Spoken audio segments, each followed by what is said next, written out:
sexual follies.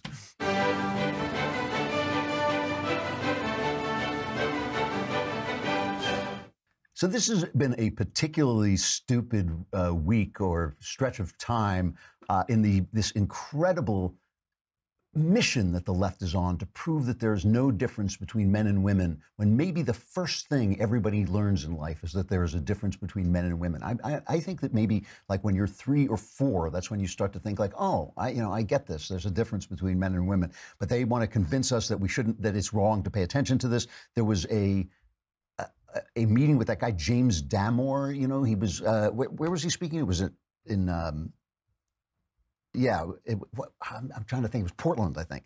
But anyway, he was speaking, and they protest. He's the guy who said that at Portland State University, and he's the guy who said that possibly there were non-sexist reasons why women don't excel in tech, that they may not be all that interested in it. They may be more interested in people than in things. He was speaking on a panel at Portland State University. They were trying to pull out the plug. There is this, I just find this incredibly unfair, this transgender wrestler who is taking testosterone. He's transitioning from a woman into a make-believe man. And so he's beating all these women in wrestling because he's got testosterone being pumped into him, which is absurd. But one person got the difference between men and women exactly right.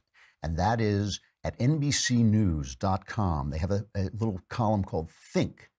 And I believe the author is named Marcy Bianco. And she says the patriarchal race to colonize Mars is just another example of male entitlement. It's just like men to go off and colonize Mars. Damn it, you try to, you tell them to take out the garbage, and instead they colonize Mars. What the? She starts out, she's talking about Elon Musk and Jeff Bezos going into space. And she says, these men, particularly Musk, are not only heavily invested in who can get their rocket into space first, but in colonizing Mars. The desire to colonize, to have unquestioned, unchallenged, and automatic access to something, to any type of body, and to use it at will is a patriarchal one. Indeed, there is no ethical consideration among these billionaires about whether this should be done. Rather, the conversation is when it will be done, because in the eyes of these intrepid explorers, this is the only way to save humanity.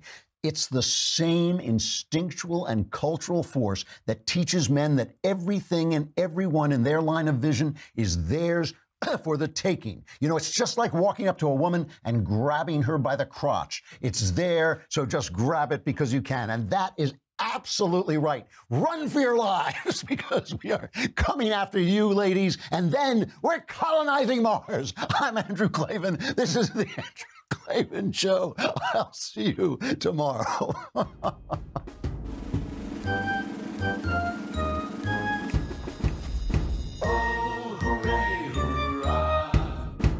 The Andrew Klavan Show is produced by Robert Sterling. Executive producer, Jeremy Boring. Senior producer, Jonathan Hay. Our supervising producer is Mathis Glover. Technical producer, Austin Stevens. Edited by Alex Zingaro. Audio is mixed by Mike Cormina. Hair and makeup is by Jesua Alvera. And our animations are by Cynthia Angulo and Jacob Jackson. The Andrew Klavan Show is a Daily Wire Forward Publishing production. Copyright Forward Publishing 2018.